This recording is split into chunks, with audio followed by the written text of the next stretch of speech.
الحمد لله رب العالمين وأشهد أن لا إله إلا الله وحده لا شريك له وأشهد أن محمدا عبده ورسوله صلى الله عليه وسلم وعلى آله وأصحابه وأزواجه ومن تبعهم بإحسان إلى يوم الدين وبعد. Inshallah Rabbil Alameen, we are going to continue studying the principles of the financial transactions in Islam. And we are going to discuss today, inshallah Rabbil Alameen, one aspect of the misrepresentation of the rule concerning the current stock market in the whole world, regardless if it's in Mecca or in America. And we're going to just quickly the definition of a stock market. Okay, and this is, I'm reading from a place called investopedia.com. It's a good reference. I use it a lot, and also it's under suggested reading by Ghassan Barqawi. I assume it is in our website, Islamically speaking. However, the definition of a stock market, then inshallah we'll explain it, these things. The market in which shares of publicly held companies are issued and traded either through exchange or over the counter markets, also known as the equity market. The stock market is one of the most vital components of a free market economy, as it provides companies with access to capital in exchange for giving investors a slice of ownership in the company. So when I buy a stock, I automatically and instantly become a partner, whether an active partner, a loud partner, or a quiet partner, silent partner, it doesn't matter. I become a partner. This is the first point, that stock or a share, it means that I am the holder of the stock of the share. I become a partner. I'm not a customer. I am a partner. I am not an employee. I am an owner or slash co-owner. So we should this keep in mind. And a quick note, the stock market is a good idea about Muslims. Should question always said how we can raise funds. Well, tell them, well, as the banks raise funds, the banks, where do they get most of their money? From the deposits of the people. Where do the companies, these major corporations and big companies or startups, as this sweet terms nowadays, where do they get most of their money? Usually through investors, as they become shareholders. So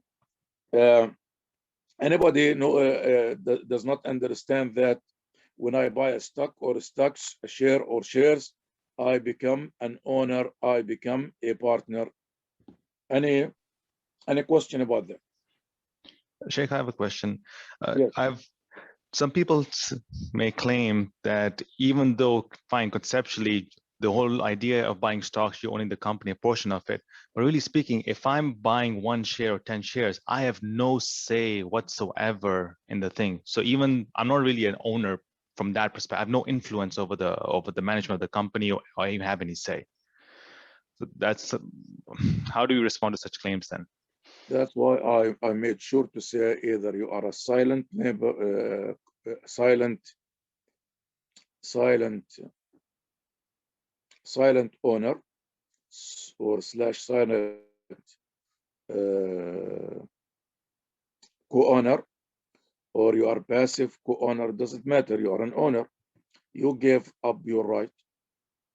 to billings. So it does not mean that, okay, because whether you like it or not, I like it or not, I am an owner. It doesn't change the fact that I am an owner. I am an owner in every, we're going to read it, in every aspect, in every part, in every dollar, in every commodity, in every, as we mentioned, asset, fixed asset or liquid asset. That is the reality of it. Whether you are silent or not, this is a type of business that is known for a long, long time. Okay? Doesn't matter. Islamically, it does not matter. Legally, it doesn't matter whatsoever. Good? Okay, Sheikh, another question then. For example, like day traders, right? They buy in the beginning of the day and sell everything at the end of the night, the trades. In that circumstances, would it still be, in a way, only part of the company for that duration?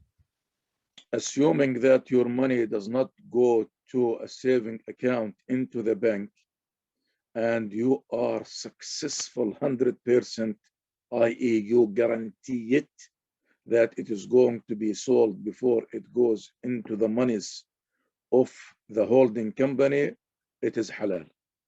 Is there any guarantee?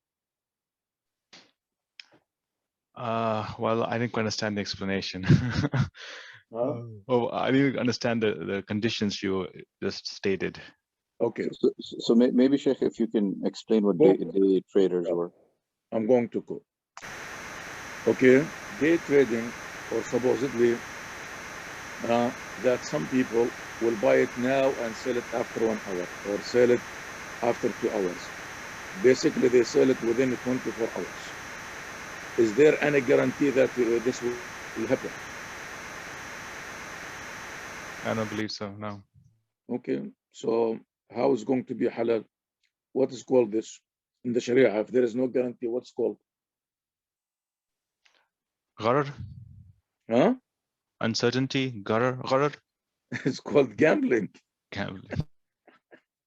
That's why many economists, they call it gambling. They do not even call it speculation anymore. They call it gambling. Get it? But assuming in theory that a person can buy it and sell it before the money goes into the assets of the company and start going circulating within the assets, we say yes, you can. However, since it is uncertain, because gharar, uncertainty, is part of maysir. Good, part of gambling. Good, inshallah. Okay, so I think what you're saying is that because there's no certainty in this scenario, it becomes it's part of maysir.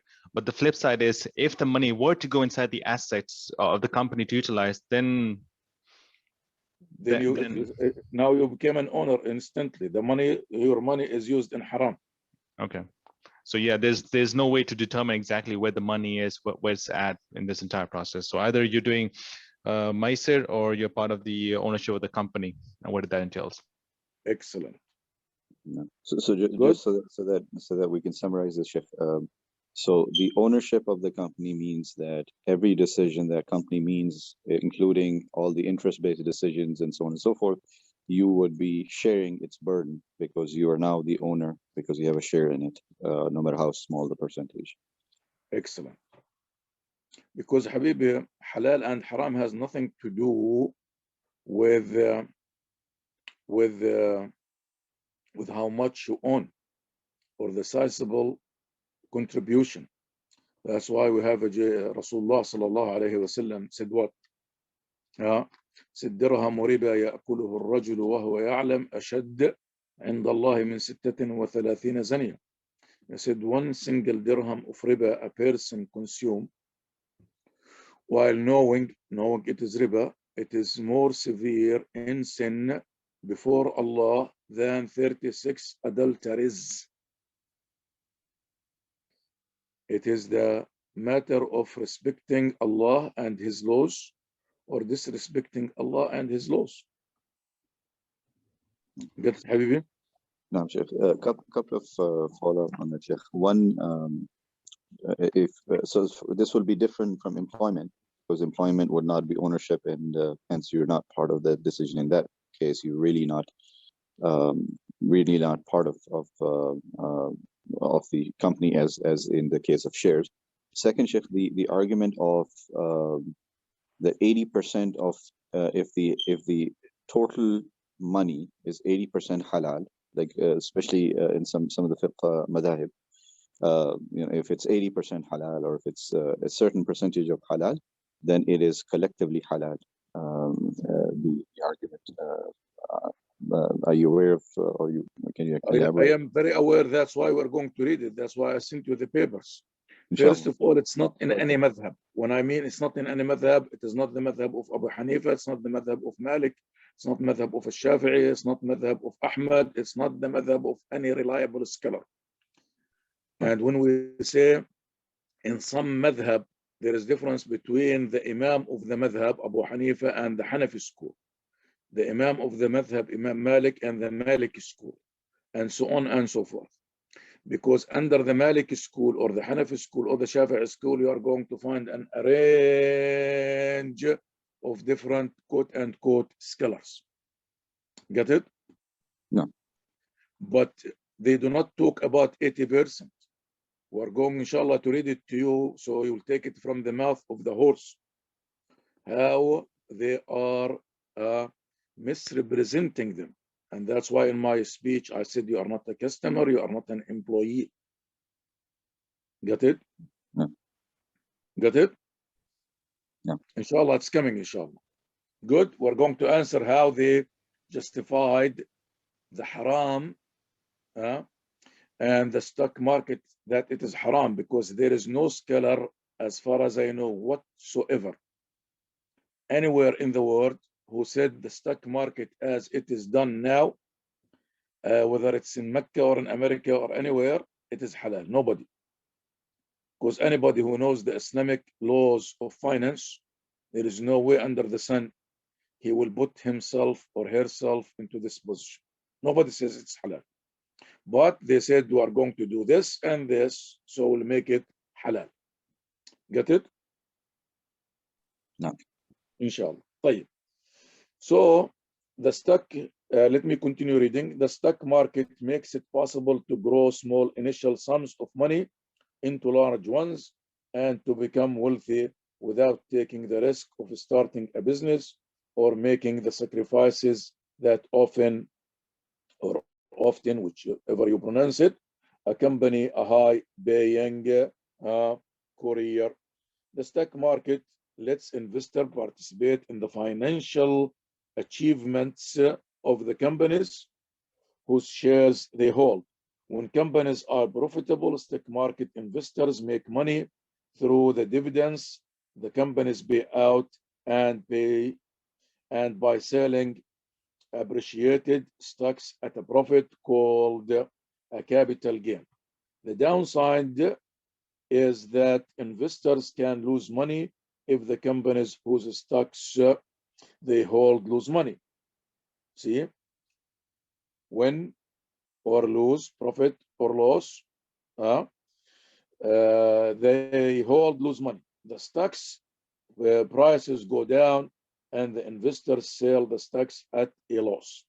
The stock market can be split into two main sections, the primary market and the secondary market. The primary market is where new issues are first sold through initial public offerings. Institutional investors typically purchase most of these shares from investment banks. All subsequent trading goes on in the secondary market, where participants include both institutional and individual investors. I think this will be enough, inshallah. As I said, we can if you cannot find it in my website, you can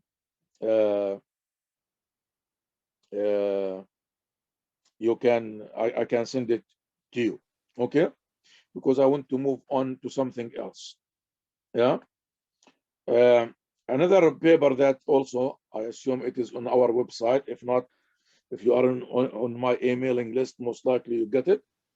And it is under the title, "That is why the Muslim is not allowed to buy or sell stock or be part of the stock market in any way, shape, or form.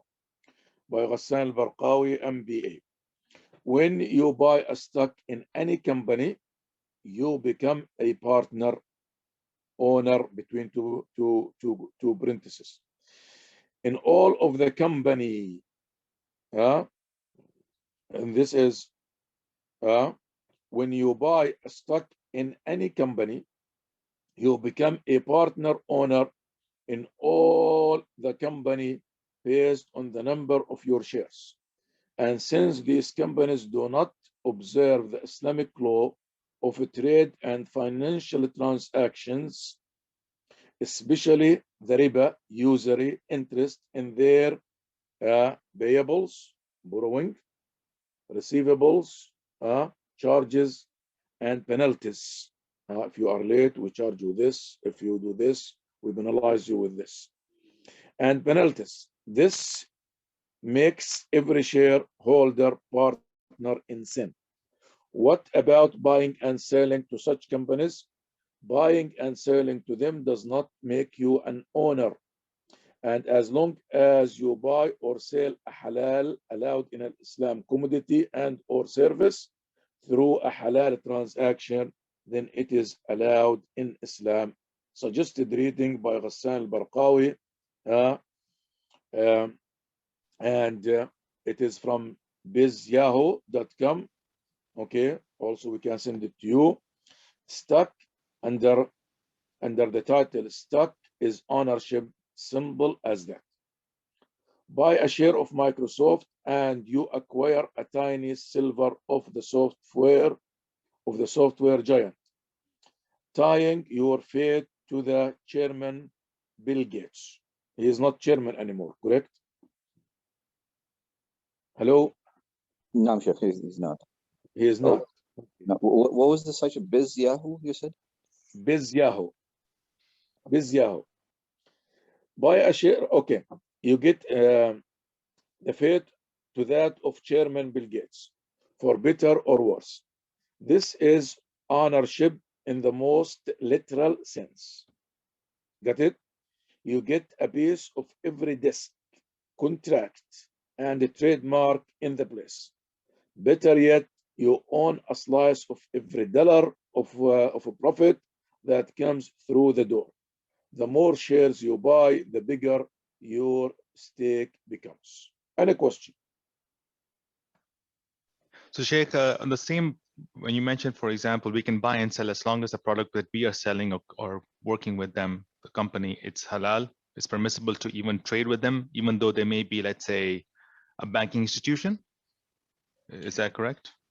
Okay. No, we are talking about these things. What we are talking about, as long as the halal, we mentioned that, as long as the commodity is halal or the service is halal, and as long as the transaction is halal, we mentioned that, correct? Yes. Okay. يعني, you work for a company. Yes. Oh, okay. Now I assume, and I have no reason not to assume correctly, that the part of the job that you do with this company, it is halal to you, correct? Islamically halal. Yes. You are not involved in any way, shape, or form in interest. Yes, inshallah, alhamdulillah. You are not selling pork. You are not working here the company does not send you to monitor the software of a bank. Yes. So your job within this company is halal, as it was the case at the time of Rasulullah sallallahu alaihi wasallam. The Yahud in Al-Medina used to be the business people, and Rasulullah sallallahu alaihi wasallam traded with them.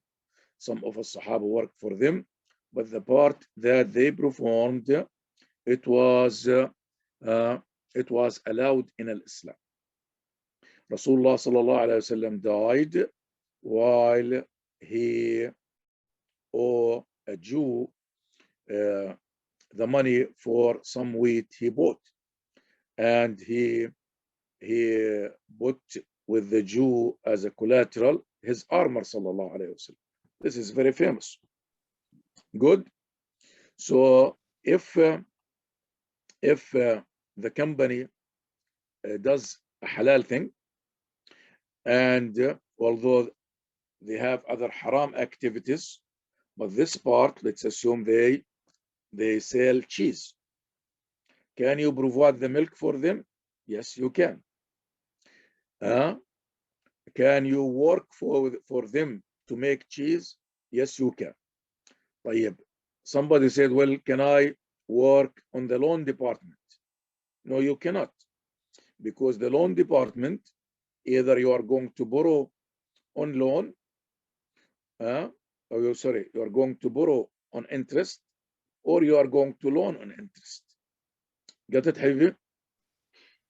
Yeah, so I guess another example, if there's it's a banking Ribā-based institution, commercial bank, which are based on Ribā these days, and if I had a restaurant and if I was selling food to the employees of that bank, that is permissible. That is very permissible.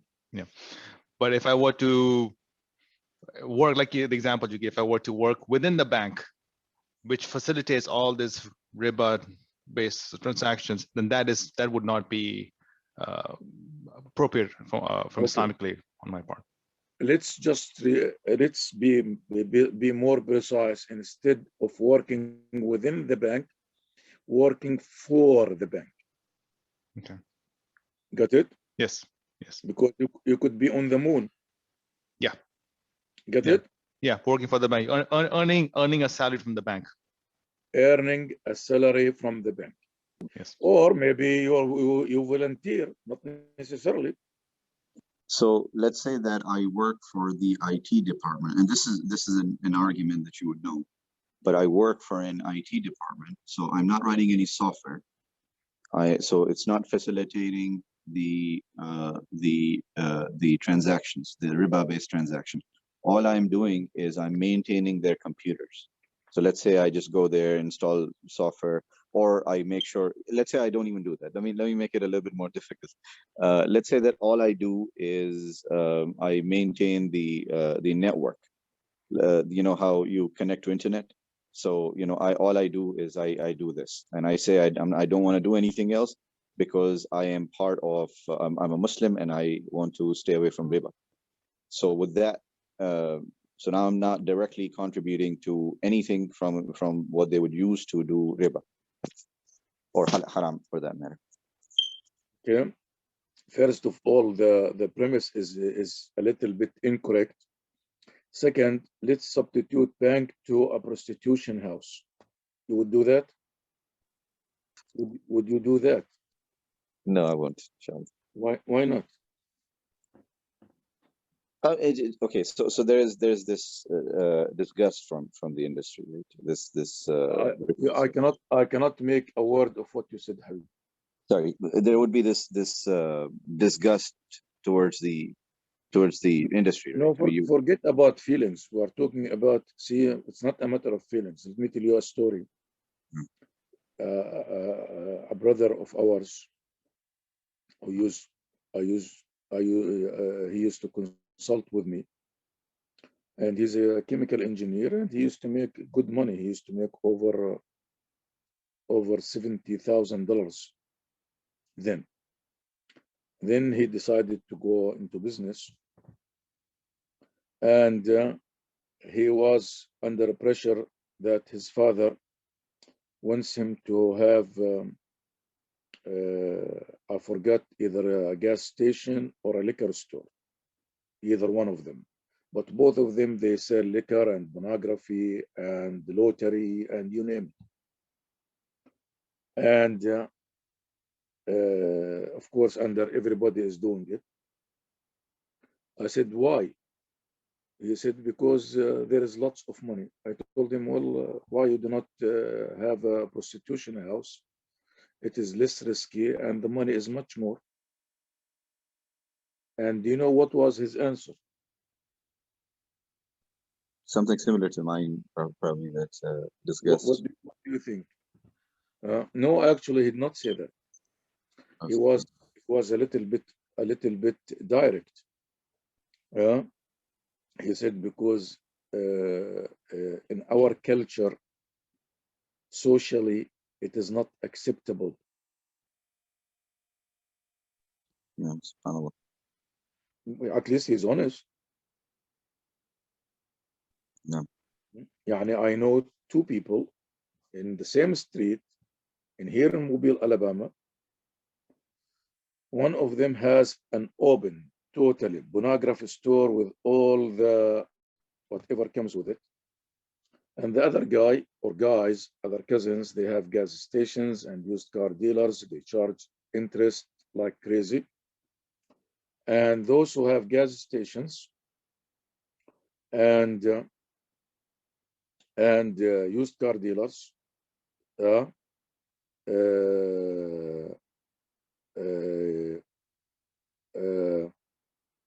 they boycotted this guy.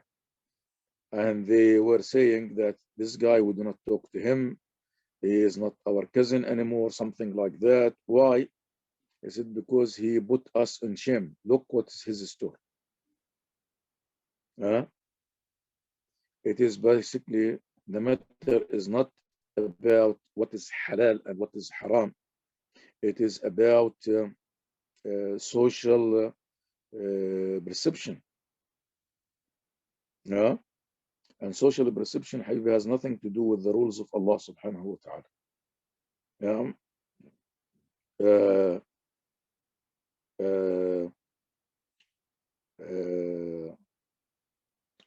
Social perception has nothing to do with it. So when I say this is a little bit incorrect, because you cannot be not involved. That's why the hadith, what Rasulullah sallallahu alayhi wa sallam said, Allah has cursed the one who take riba, the one who pay riba, the one who consume riba, the one who eats riba, the one who feeds riba, and who else? He said, and the one who writes the riba, and the third or the fourth is the one who witnesses riba. Yeah. So the witness did not do anything, correct? No. Nothing. He just witnessed that. So keeping the system alive does not make it halal. Good. Now, Sheikh, okay, so what I'm trying to get, because there's an active argument, right? They say that if you work in the IT department, and one of the brothers said on the chat correctly that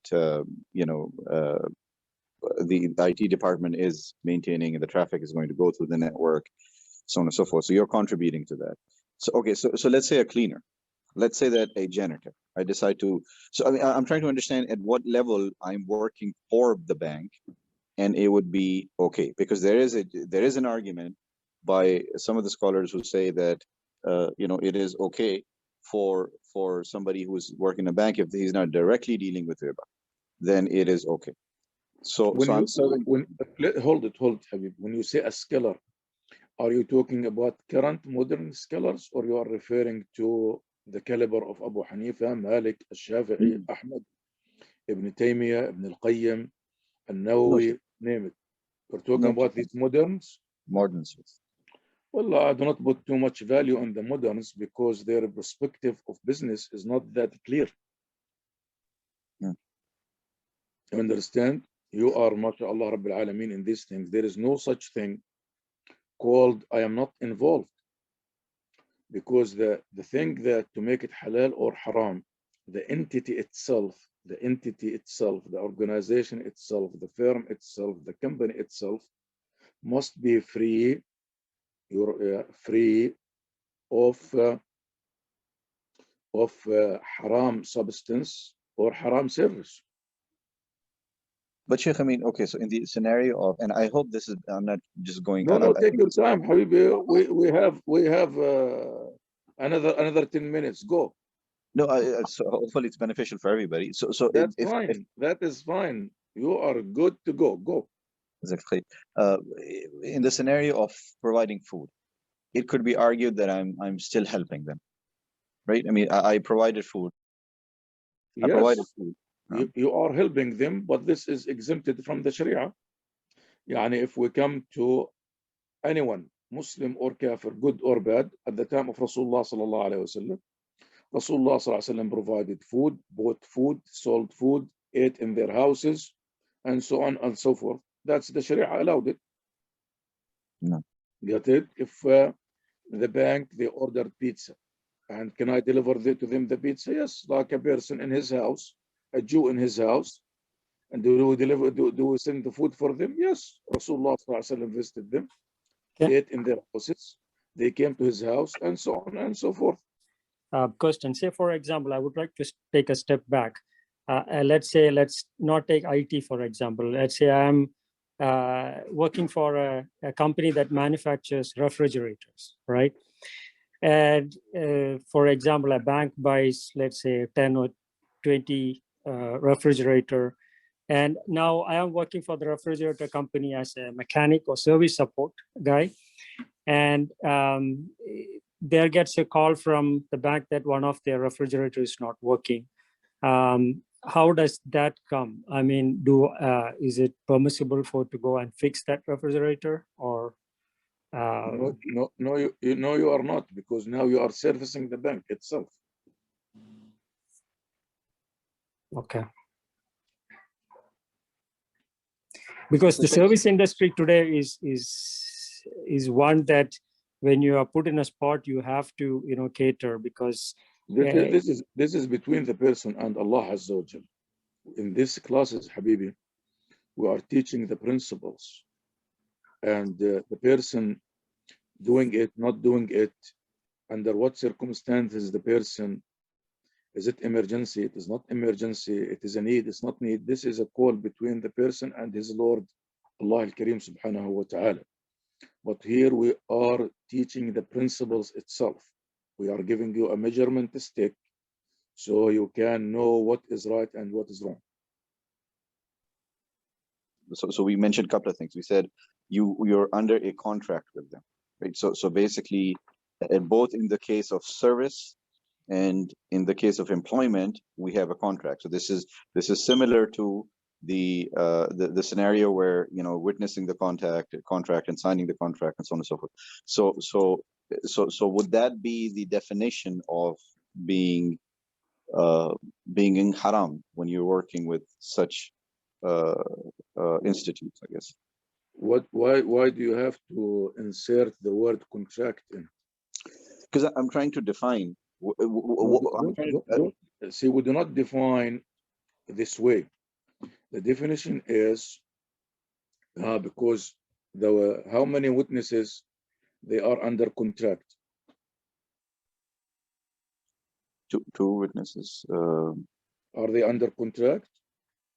Oh, okay.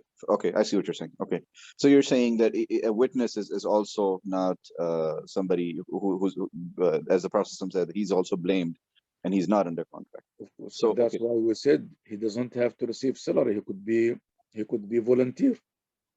No. So we have to be a little bit careful when we define. That's why in the schools of thought, when they try to give definition to certain things, even within the same school of thought, they clashed. Why?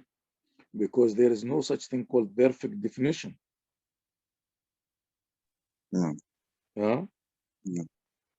That's why even if you go to definition of al-mal, okay, you check in every school of thought, you are not going to find two identical definitions. Why? Because this is not the words of Allah Azza wa Jal. This is not the words of Rasulullah sallallahu alayhi wasallam. That's why one more time, when we study the deen in general, and in our case, the laws of financial transaction in the Sharia, we try to master the principle. And once we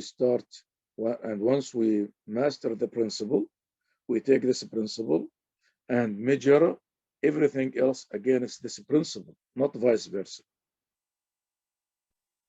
No. Got it? So the bottom line would be that you'd have to really look at every scenario for every individual to really know if it's I mean, so in general we can say it's haram, but then we have to see, so food, because we see the example in the time of the Prophet ﷺ, that they did serve food, or and so on and so forth, would be okay, because we can now relate it back to it. However, we have in everything, Habibi. We have the general rule, and then we have what in the general rule in the Sharia? specifics, I guess. No, we have the exemptions. Exemptions. Yeah. We have the general rule and the exemptions. And quickly, I'll explain this to you. We have the general rule, and we have the exemptions. And the exemptions are two scenarios. One is a halal exemption, and we know it is halal because Rasulullah sallallahu alayhi wasallam, either in words in the Quran al-Kareem, because the Quran came to us through Rasulullah sallallahu alayhi wasallam, either in words in the Quran al-Kareem, or in a words from the statement of Rasulullah sallallahu alayhi wasallam that it is halal. Example, وطعام الذين أوتوا الكتاب حل لكم وطعامكم حل لهم. Good.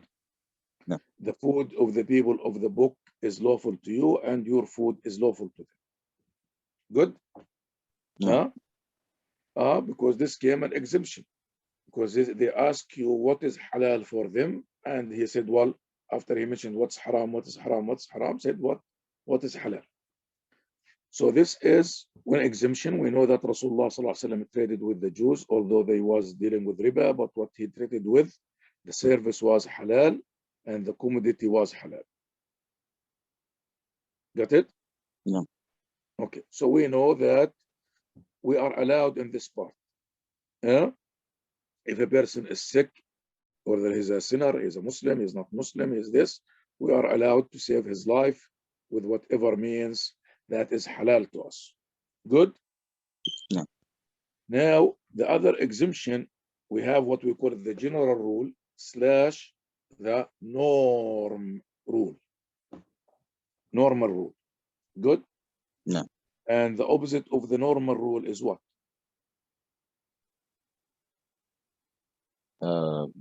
Exemption. We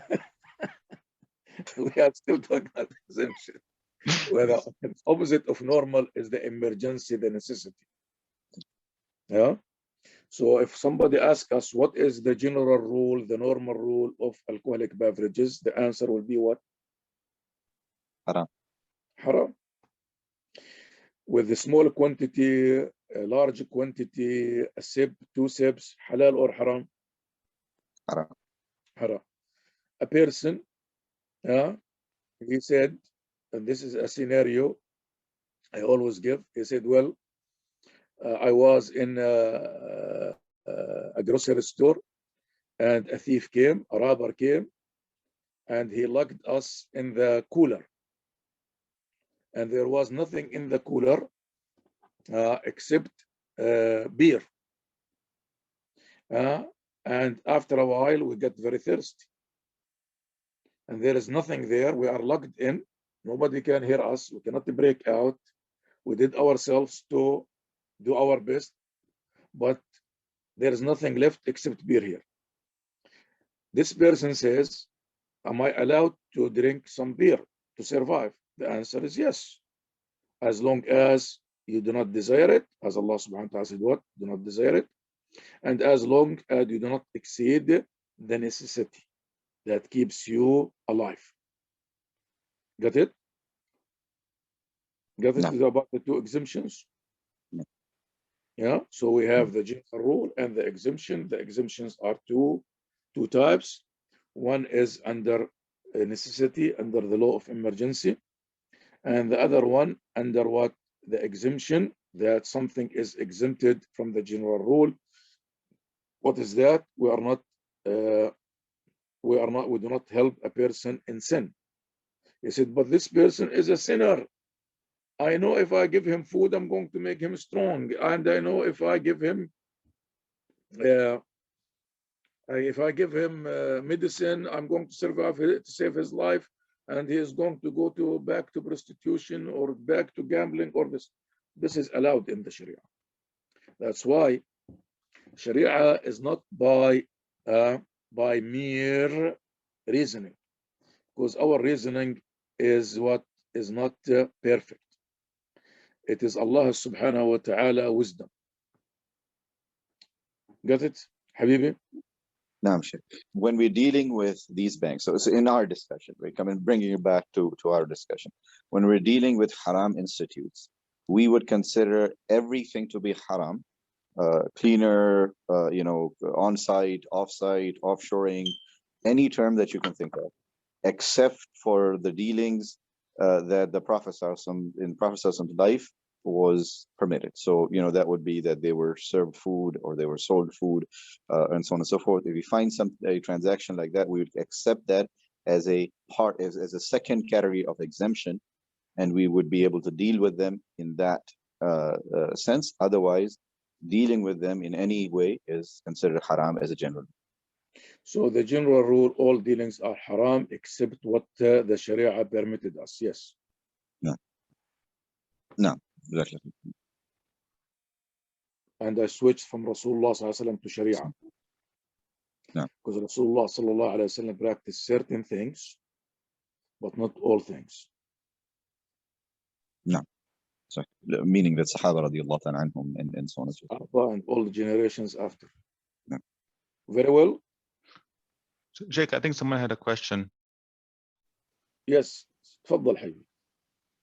I have a question, and it's sometimes the brother were asking questions. For example, go back to the IT in the bank, or let's say whatever situation it is. The service the institution provides or contributes or does haram service or does deals haram. Now you are someone coming outside, and the example you use is someone entity outside that institution providing service such as a food to them. They order pizza, they order food, and you cater to them. You mentioned that is something that is found in the Sharia. It is permissible for that transaction for those to do so. Now, Correct. and because that entity is outside that service, it's not resourcing, it's not outsourcing, it's none of that. Now, for same example, he is not working for them in any way, shape, or anywhere, form. shape, correct. Now, the brother asked earlier question. Now they have their light bulb went off, and they order. I did not hear the last sentence. Okay, their light bulb. They have a lighting issue. They need a door replacement, window replacement, some sort of replacement, and they need a service for it. Is that also permissible because it's outside service? Just same way you carry the food to them, they order service to them, and they say, okay, well, I want you to replace this for us. Can we buy? Let's say you're not replacing. They buy into service the window from you. Your Home Depot owner. Is that permissible? Okay. Yes and no. If your business is public open and everybody is coming in and out and buying, it is halal for you to sell the halal product. You are not under any legal contract with Allah Azza wa Jal to investigate everybody. Good. Good? All right. So we're good. No, now let me finish. Yeah, May go I ahead. finish, Continue. please? May I finish, please? You are under no things. Unless somebody comes to you and say, well, I'm going to use this in such and such way. He comes openly and he said, I'm going to buy such and such things in such and such way. And you as a Muslim, you believe this is haram. In this case, it doesn't matter what service there is, what service it is, or what commodity it is, you are not allowed. I'm going to give you an example, a classic example. Knife, the knife that you used to cut your vegetables with is allowed for the Muslim to make it and to trade with it. Good. And you can sell it to anybody under the sun. somebody comes to you and say, yeah, Ahmed, I want to buy a knife and I am just very mad. I am just need a knife now. I am going to kill so-and-so. Are you allowed to sell this knife to this person? Absolutely. With that premises they had, no.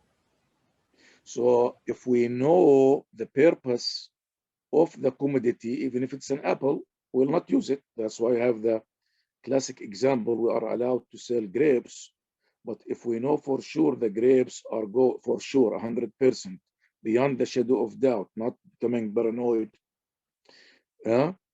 If we know that the person who is buying the grapes from us, he is buying it to make alcoholic beverages with it. In this case, we are not allowed, because we have the general rule of the Sharia. The verse says, وَتَعَاوَنُوا عَلَى الْبِرِّ وَالتَّقْوَى وَلَا تَعَاوَنُوا عَلَى الْإِثْمِ وَالْعُدْوَانِ. And this verse was revealed in the context of dealing with the non-Muslims, not the Muslims. If you go to Surah Al-Ma'idah, this is in the context of dealing with the non-Muslims, not the Muslims. And inshallah, it's coming, inshallah, in our discussions in the later classes. Allah subhanahu wa ta'ala said what? And help you, the Muslims help in achieving birr, dutifulness, and taqwa, and the fear of Allah subhanahu wa ta'ala, and do not help ala al-ithm, on sin, and on a transgression against the others. That's why all these laws, all the other laws that we have, it is a branches of this general rule. يعني when Rasulullah sallallahu alayhi wa sallam said, Allah cursed the one who take riba, the one who gives riba, the one who witness riba, the one who writes riba. This is underneath it. Underneath this verse, not underneath it, under this verse. The example, in making khamr, 10 people are cursed. All of them under what? Goes under this rule. وَتَعَاوَنُوا عَلَى الْبِرِّ وَالتَّقْوَى وَلَا تَعَاوَنُوا عَلَى الْإِثْمِ وَالْعُدْوَانِ. Back to your question. If I know this thing is going to be to the institution, it is not allowed. The door is for the institution. The light bulb is for the institution, for the building, whatever you want to call it. When I'm providing the food, it doesn't matter to me. The Sharia told me. It's not my reasoning. It's not my comparison. It is the Sharia. It said, I can give halal food to any person, even if this person deals with riba. Even if this person is a criminal. Even if this person is committing prostitution. Whatsoever, we are allowed to provide the food for them. Good? And it's not limited to food, but with the example to be clear. How do you know it is allowed? Because this is what the Sharia said. It's not based on my reasoning. It's not based on my intellectual thoughts. So if it is involved in any capacity in servicing the haram institution, I'm not allowed. The people who work there, I'm giving them food.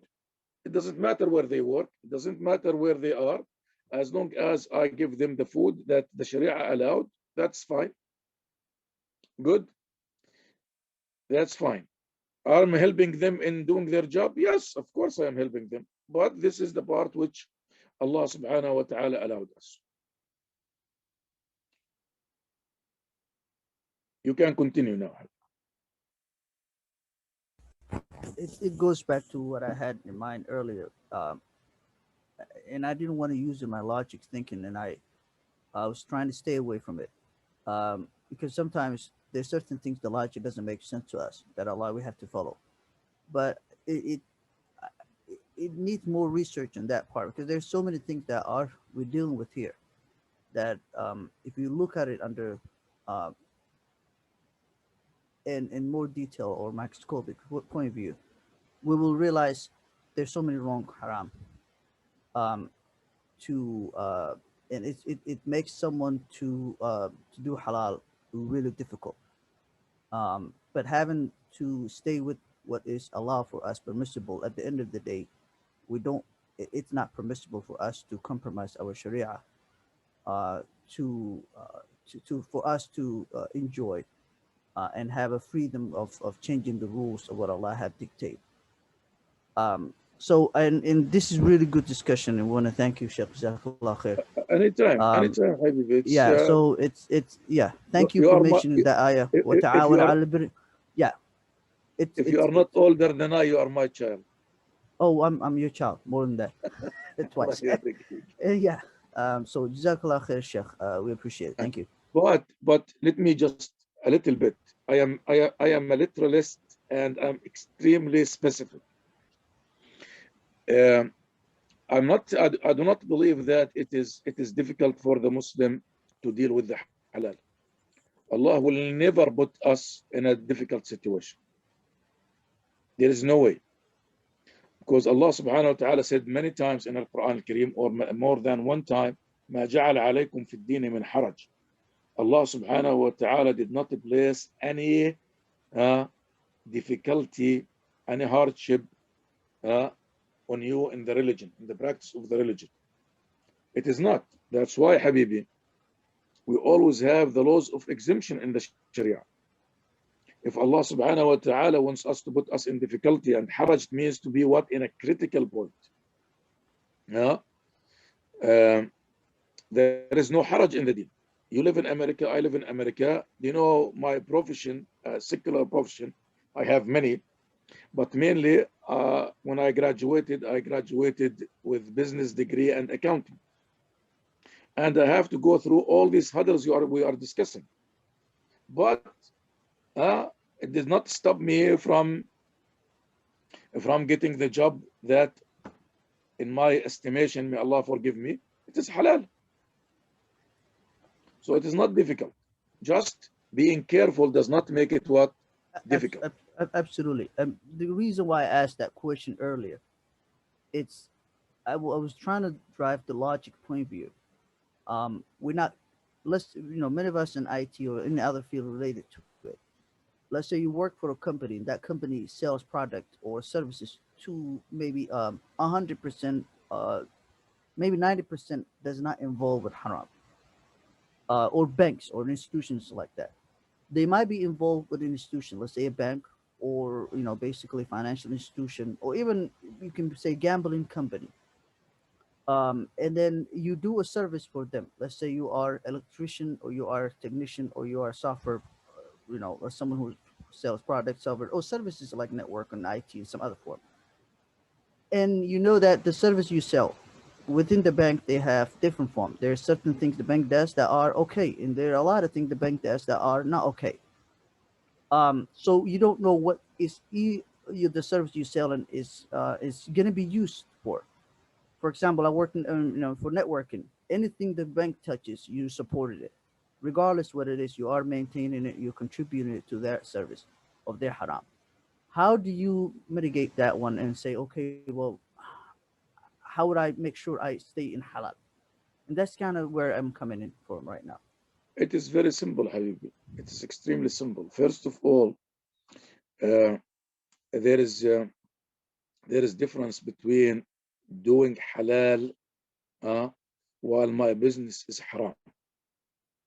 An example, we always give this example.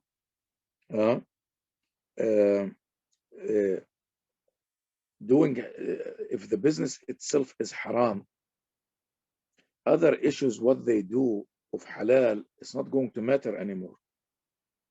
It's cancelled. Let's assume, just to be blunt, in a liquor store. It's a liquor store. Is it halal or haram? Is a liquor store halal or haram? Oh, 100% haram. At least to me and to you, it's haram, correct? Yes, 100% haram. Now, this is haram, khalas. Somebody says maybe they sell water there. So who cares if they sell water or they sell a newspaper? Haram. It's haram. Yeah. So just because there is nothing called absolute everything haram. Get it? So if the service itself is haram, the other byproducts does not matter, does not change the rule.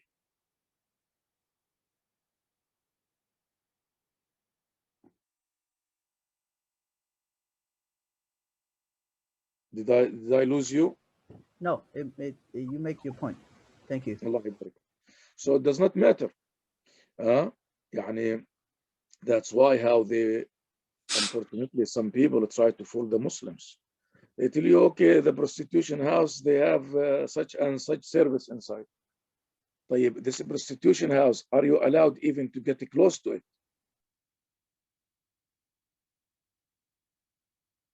Yeah. If it's a prostitution house, is the Muslim allowed to come near to it? No. Nobody is answering. No. No. The reason why is وتعاونوا على الإثم والعدوان ولا تعاونوا على. No, forget about تعاون. We are not تعاون. Are you going? Say, I just want to go and have a look there. No. Are you allowed? No. I'm a cat. I'm curious. No. I want to go have a look at that. Are we allowed? No. You fall into other rules too. So no. Allah يبارك فيك. Yeah. Follow the other rules. That beautiful saying. Yeah. That's a beautiful. I'm going to use it from now on because we are following other rules. Yeah, I mean, you're gonna fall into other things. You're gonna be witnessing other things. So you have to be, responsibility. Allah so يبارك. better. So we have to keep in mind the other rules of Allah Azza wa Jal. You are beautiful. Jazakallah khair. Anything else for me? Sheikh, can I ask a quick question? Just one minute. It's not long, please. So let's say I work for AT&T, and AT&T is providing, the bank is using AT&T's network, and the same thing, like one of the engineer, he's in a situation like, should he go and fix their problem whenever it comes, or he should stay away from that? Fix which problem? Like the bank is using the AT&T network, and if they get some problem, they will call the AT&T. He cannot go to the bank to service them in any way, shape, or form. Okay, so he should stay away from the banking customers. Are you using should in a legal term? Because if the term that you are using, I will say what he shall not. Like let's say my example, I'm maintaining 5 customers, and one of them is bank. So what is my? You cannot as a Muslim, you cannot maintain the bank in any way, shape, or form. Okay, got it. Jazakallah khair. It is actually something that he's overtime, and he's got another very, very, very important class that he should be in. But but it is not important to me. Sheikh, it is to somebody. I think it is only fair. This is an important topic. So Sheikh is okay. Another brother had a question in the chat. Yeah. I'm not going to take it away. Depends on that person. Naam, Sheikh. It's inshallah. It depends on you, Sheikh. Exactly. So do you want to give another question, or shall we conclude? No, there's a brother who asked a question. I don't. The discussion is at a point that I feel that it's better. It's beneficial. That is fine. Go.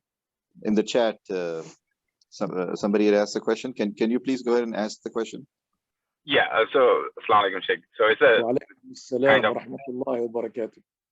continuation of that the knife example. So if I'm working for a company, so that makes the knives, and somebody comes in and they're asking for a knife either to kill someone, or we kind of know that it's the purpose of that, and my owner wants to sell that knife to him. I'm in the sales department, and now my question is like, should I say that no, I won't sell this to that person because that's going to be used in a haram activity, or it's like I don't.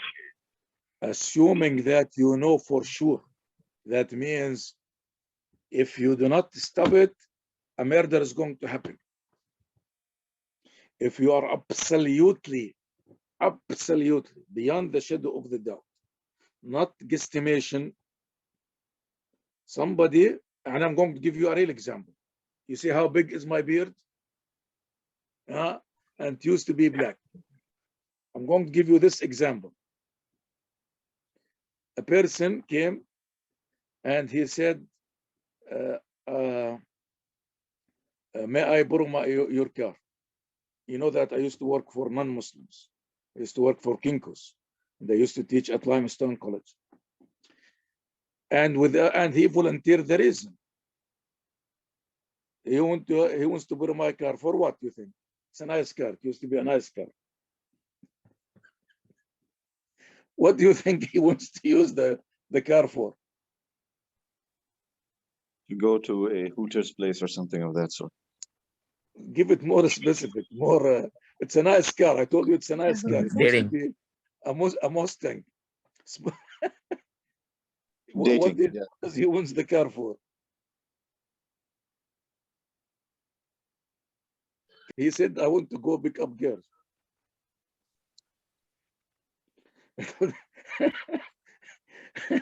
If he told me he wants to go to the hospital, if he wants to go wheresoever, I'll be so happy. But he said, your car is so nice. You get the message. Am I allowed to give him my car?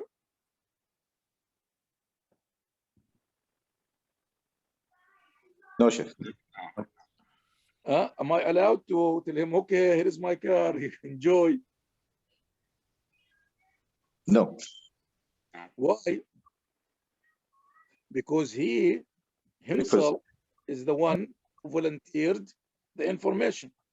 I did not ask him. I did not do this. He was just explaining himself why he wants my nice car. Yeah. I used to be the same person. I used to be on this nice sport cars. But Sheikh, here is the owner of the car is you, but the question to ask is like, he's not the owner of the company. He's just working in a sales department. So is he still allowed, or he will be fired if he don't sell to those customers, right? So what? First, let me ask you about it in a legal term. If this employee knows that a murder is going to be committed and he helped with this murder, will be legally liable or not? He will be. Yeah, same thing in the Sharia. Yeah, so instead of murder, if I have to say that, like, it's so you have a software and that is going to a company that is selling alcohol. So now it's not equal to that murder, right? For the company, like, you have to sell that. Otherwise, means like, I don't know how we can explain that. Maybe we can explain from Sharia perspective that they're not allowed to work in. I'm not the owner. Allah is my witness. This is my scenario. What happened when I was hired as an accounting manager with Kinko's, and Kinko's at that time, they did not have even a saving account, and they did not charge any interest. Good. They did not have a saving account. They have only checking account, and they did not charge any interest for late payments at all. Zero. Like so many of these medical doctors, they do not charge you, not all of them, but many of them, they do not charge you late fees or interest for late payment. Good. But they have the deposit. They deposit the money in the bank with me. So after I get the job, I went to my boss and I said to him, I'm so grateful that you offered me the job. I am blah, blah, blah, blah. But I am not going to be part of the banking transactions. Not deposit, not withdrawal, not this, not that. And this guy was extremely educated person. And because I started my conversation as, please allow me to ask, to tell you something, maybe it will not sound smart to you. And he said to me, do you think I am like the typical Americans who have closed minds or something like that? I said, what? I said that I am not going to be part. I cannot be part of any banking in this job. And he said immediately, he said, but this is not your money. I told you he was very educated. I told him, nevertheless, I'm not going to be. Thank you so much. If this is the case, I have to resign. He said, if I hire somebody else to do this banking things, you will stay? I said, yeah, why not? Yeah. And he said, okay, go back to your office and I'll hire somebody. Next day, there was a lady who was dealing with this very narrow aspect of dealing directly with the bank. Sometimes you have to make your choice, but always we the Muslims, we honor Allah Azza wa Jal, and Allah will make things easier for us.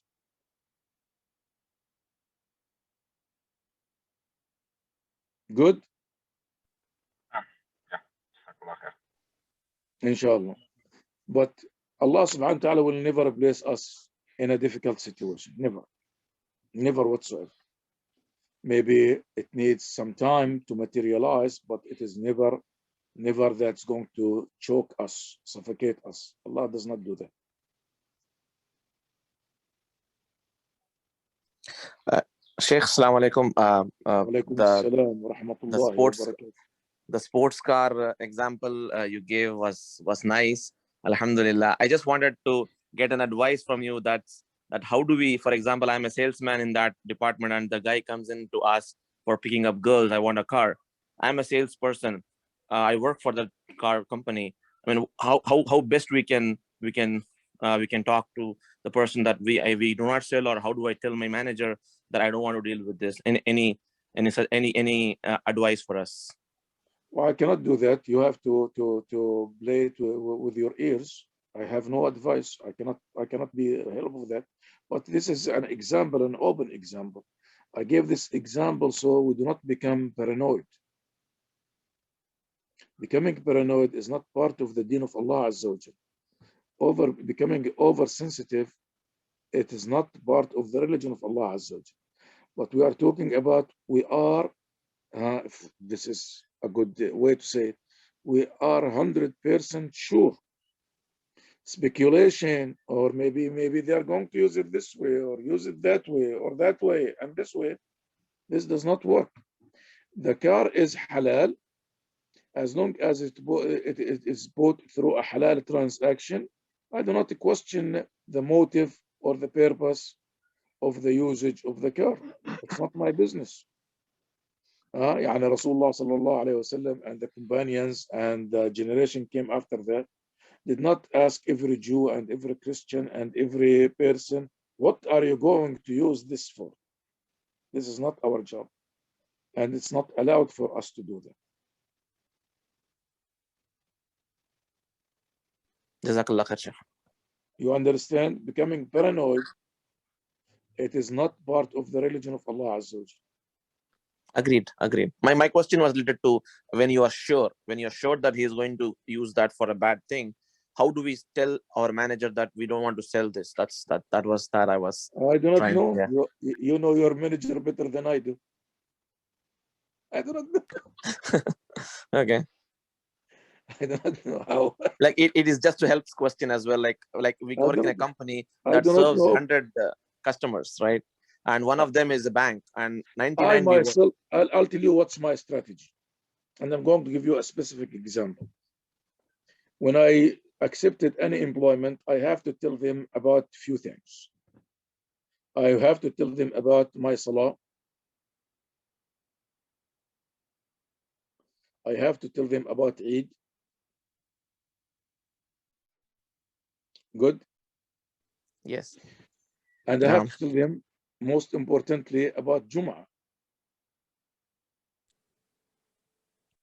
From day one, I tell them, well, I live within the city. The masjid is so close. Literally, the masjid was like walking about 4 minutes.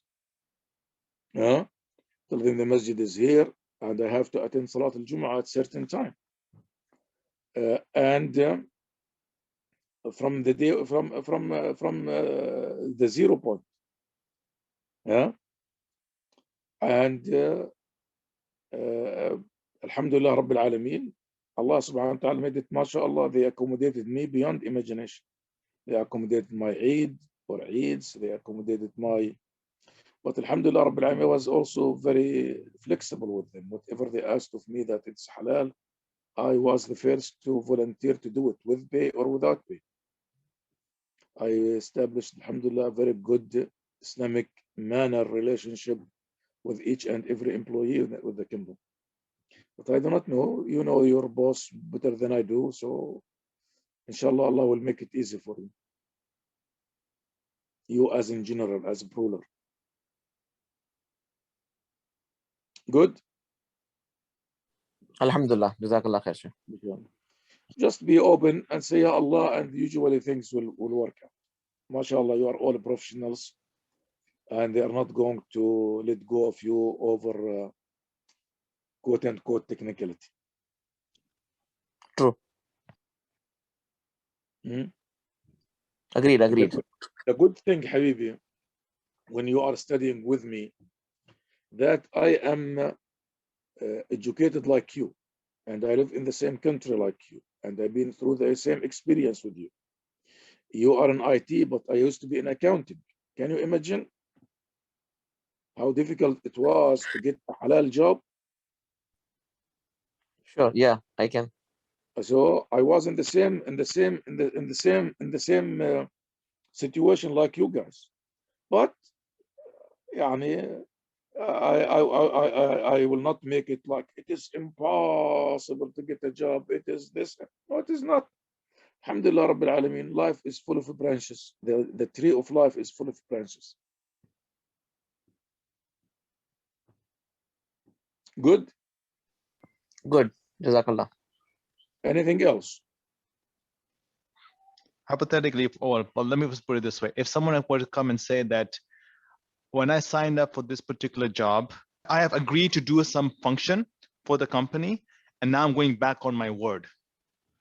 And as Muslim, you're supposed to honor our word. Yeah, the honoring is two parties, correct? Yes. So what is the contract for? Let's say, for example. No. What is the purpose of the contract? Purpose of the contract is employment contract, or what is the purpose of a contract? It's an agreement between two parties.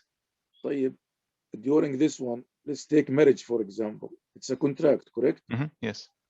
When something happens that cannot be reconciled, what will be the consequences? Oh, there'll be a mediation, and then in the end. No, the consequences, the end result. What will end result? If the thing can be resolved, it'll be a mutual breakup. Which is what they divorce. call it in the contract. What they call it? Termination. Termination. So the contract is to make sure that we agree into certain things. Okay. Assuming that within the contract something happened, and we said, okay, you do not agree, I do not agree, then what will happen? Yeah, makes sense. And then pretty much, okay, let's go to the termination section clause and proceed with that. Section, because yeah. Got it, Habibi? Yeah. That's why, alhamdulillah, there are contracts. Alhamdulillah, yes. Get it? Yeah. Because this can happen every time. Yani, I'm going to give you some of the brothers, you know them, and they are going through hell with some of their bosses, literally through hell. You know, when you have a very, very, very, very insensitive, demanding boss. Yeah. And this has nothing to do with I am being a Muslim or this brother being a Muslim. And these people, they do not honor the original contract in any way, shape, or form. And if this brother is not in desperate need for this job, he would have quit a long time ago. He was under so much pressure, he has to go at least more than once to the emergency room. Literally, he had developed some heart problems. SubhanAllah. Yeah. And the only reason he stays there because he has some extreme urgent needs. Get it? Yeah. And leaving this job does not secure him, as they call it, instant job. So he's putting up with it, but assuming that this person, I'm telling you this, that means the other party did not honor the original agreement, correct? Yes. Yani, example, the original agreement that was I'll work 8 hours, correct? Yes. Yeah. And this guy, minimum, he makes you work 12 hours. Yeah. And the beyond imagination pressure. And this brother has been working for years now, a 16-hour shift. And he's in IT like you guys. Yeah. So sometimes these things, but this guy himself did not honor, the boss himself did not honor the agreement, correct? Yes. In the Yeah, example, so, yes. yeah, so sometimes if the agreement is not honored, we now said, okay, bye-bye. Bye-bye. Yeah. Yesterday, I was telling my daughter, I told her I got 1 F in my transcripts. And it is in physical education, not in physics, in physical education. And this is like the exact scenario what happened. When I first came to America, before that I was studying in England, we have to take some, I think it's 1 hour physical education. And there was a course that they offer volleyball, you know, the volleyball, this thing. Yes. So I went to my advisor and I told him I want to go with this volleyball to take it. He said, no problem. And when he signed me into something called aerobics. Aerobics, you know these exercises? Yes. Yeah. So when I went there to college, I found mostly they were females and they were in their not so covering clothes. And only I have 1 male there. And the teacher there, she said, choose a partner. Everybody choose a partner. And that that male person, he went with another female. So I was left alone. And she said, okay, now each one turn his back to his partner and you carry them on your back once and they carry you on back. I told her, excuse me, I have to leave. I was a very young man at that time. Oh no, I told her, oh, sorry, I cannot stay. This is I cannot do that. So I went back to my advisor. I told him, what in the world is going on? He said, you can go and drop it. So when I went to drop it, within the 2 weeks, the registration office, she said, well, the teacher already had told us that you cannot drop the course. I have to come back and apologize. I told her, well, I'm not going to apologize. I'm a very young man at that time. That's the best I can do. This is against my religion, and you're a Christian school. You understand that. I'm not going to apologize. She said, he said that if you do not apologize, she is going to give you an F, and you cannot drop it. And of course, you cannot get your money back. I told her that's fine with me. And then she sent some students to me who are taking, Muslim students who are taking the volleyball with her. They said, you just come back and apologize and she will agree to drop the course. I said, no, I'm not going to do that. So I ended with what? With an F in my transcripts. Sometimes you have to make the call yourself. I'm very glad you did not apologize. This is part of the force that they use to bend your arm so that they can get their way. At that time, I was just a very athletic, competitive, bold, but not bold in head, bold in attitude, young man. Got it? Alhamdulillah. Alhamdulillah. So I did not think about it in a different diplomatic way. I was thinking that I did not do anything wrong. I should not apologize, and this is my right. And she refused to drop it for me. So Alhamdulillah Rabbil Alameen, I survived. No, Sheikh, if you had apologized, the damage would have been far more. It's not diplomatic. I would advise this any day to anybody. You know, this is a force, and it's a very evil force, and it's got its own agenda around the world, and that's why they wanted you. She wanted you to apologize. It's just very simple. May Allah protect us from them. Alhamdulillah. Anyway, it's been about 30 some years ago. So sometimes we have to make our call, Habibi. And I always advise my students, my children, always be extremely mannerful in where you are working. Yeah, and if you are mannerful, Allah will turn the hearts of the others to work for you. And Alhamdulillah Rabbil Alameen, I grew in most of my adult life has been in the West. And by the grace of Allah subhanahu wa ta'ala, I did not see from the people in America here or in England, for most of them, the great portion of them, except they are helping me on my deal.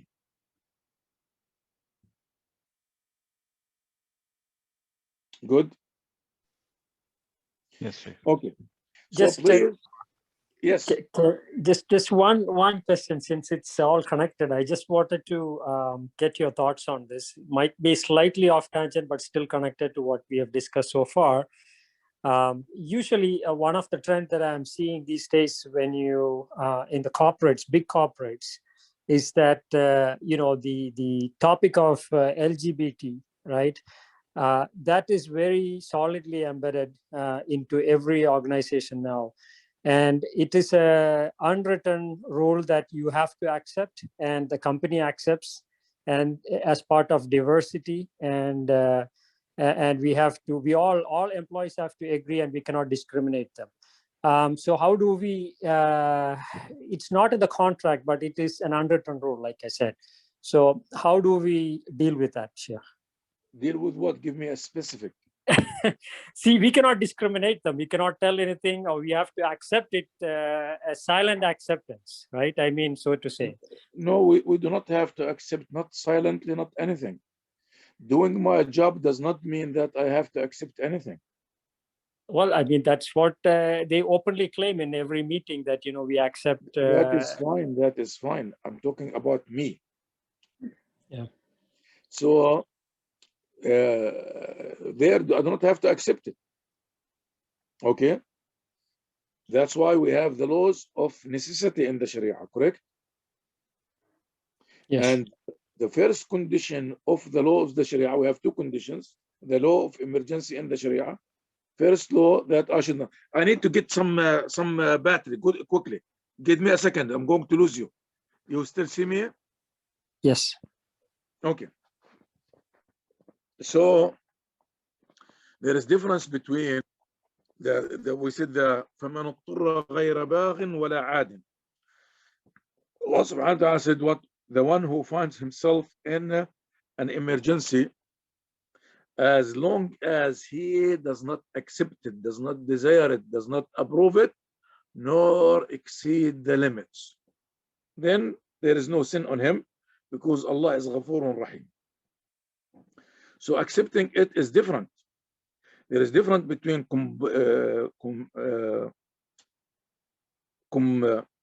what's the term? Complying and accepting it. Good. And I'm sure your co-workers, not all of them, they accept these things. Yani not everybody accept homosexuality. Good. Yes. Even if they are not Muslims. But the laws are imposed on them, correct? Yes. So I do not have to accept it. Now we have something called work protocols, correct? Yes. I follow the work protocols. That does not contradict with my Sharia, and I do not have to go with this ins and outs. Yeah, while I agree with what you said, but the end result of that could be, you know, like we discussed earlier, might not be well received in the norms that they have established. No, they will be extremely received, because Habib, if you follow the protocols, because see, the good thing that I went through these experiences for most of my life. I still do. I still go lecture here and there in some institutions. Being you yourself and not being pushy and showing attitude does not mean that you cannot function. The problem is when we start behaving or misbehaving with people. This is the problem. But if I keep it formal, everybody will respect you. Got it, Habibi? Yes. You know what's keeping it formal?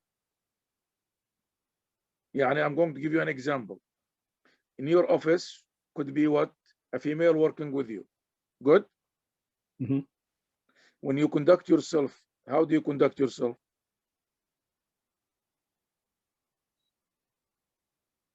I'm polite and I keep my distance and, talk what is needed business and be done with it. If start flirting with you, what do you do? I would come out of that. I would stop the discussion and say that it's not part of the business. See, that's exactly what I'm talking about. So we do not have to accept it, but we have to comply with the rules and regulations. Good? Yes. You understand? If you do not understand, you don't have to be nice to me. I'm not easily offended. No. Yeah. I understood, but I think it's these days it's far more complex. That's the only thing that I'm thinking. Yeah. I don't think so, because we are in the same place, same position as you are. I don't think so. Just Habibi, two things I will always recommend to all of you. First, have all your trust in Allah. And second, after that, have lots of confidence in yourself. If you are good at your job, if you are good at what you do, and you are nice to everybody, don't worry about anything. Yeah. Okay. Good at your job, be the best of the best, and keep your trust in Allah Azza wa Jal. Be trust Allah Azza wa Jal. Then after that, be very good in your job, be the best of the best, and be nice to everybody. Everybody, the good, the bad, the ugly, the Muslim, non-Muslims, the enemy, the friend, the foe. You have to be nice to everybody. Allah subhanahu wa ta'ala, when he described as-Sahaba al-Kiram, he said what? Ha antum tuhibbunahum wa la yuhibbunakum. Look at you. That's exactly, look at you. You love them, although they love you not. Isn't that amazing? Yes. But I have to keep, in everything we have something called limits and borders, limits and borders, limits and borders, limits and borders. Yeah, I will always keep myself within the limits. I will never cross the borders. Got it? Yes. So you'll be fine. You will be fine. You will just keep your taqwa of Allah Azza wa Jal functioning, and you will be fine. Inshallah. Good? Yes, alhamdulillah. Jazakallah khair. Shall we conclude?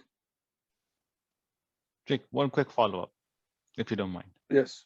Yeah, in the example that, okay, in the example that you one of the questions asked, if I was servicing, let's say, a refrigerator for a bank, then that's not permissible because that's part of the institution.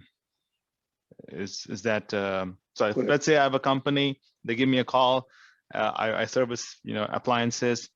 I go to site and I see it's a bank, and then at that I didn't know before then, and then I see it's a bank. I'm going inside the banking institution to fix their appliance. In that case, I should say no. That is not. I cannot do this thing, and then refuse the work. Okay, just to put a legal disclaimer. Okay, the legal disclaimer, so you will not be in big trouble, or I can not be in big trouble. Islamically, I have to refuse this job. Islamically, when we're talking Islamically only, Yes. I have to refuse this job. I got it. Get it? Yeah. Yeah. Are we clear? Yeah, I get it. If Islamic is not correct, but of course, then you have to kind of determine the situation appropriately for your circumstances. Okay. And proceed. Islamically. Okay. I have it. Good. Yes. Anything else? I think we're good, Sheikh. No. Okay. No more questions. Before we go, I want each and everyone, if you do not mind, the paper which says why it is not allowed in Islam. Sorry, my computer is cutting some of the page. Okay, here we go. Stock market, why it is not allowed in Islam. I send it to you. By Ghassan Barqawi, MBA, Bismillahirrahmanirrahim. Under the title, first, nobody whatsoever who knows how the stock market functions all over the world and knows the basic laws that govern the financial transaction in Islam said or dare to say that it is Islamic or it is allowed for the Muslims to participate in it in any capacity. Please read this thing, so inshallah next week we can read it together and discuss it together. But please read it so you will understand how they justified dealing with this with the stock market. Good. Yes. Inshallah. Good. Inshallah. Please read it, and so the discussion will be easy. Inshallah. It doesn't need many lots of explanation, but will be inshallah an easy discussion. Yeah. Jazakallah khair, Sheikh. Done. And everybody. Yeah. Okay. سبحانك اللهم وبحمدك أشهد أن لا إله إلا أنت أستغفرك وأتوب إليك. السلام عليكم ورحمة الله وبركاته.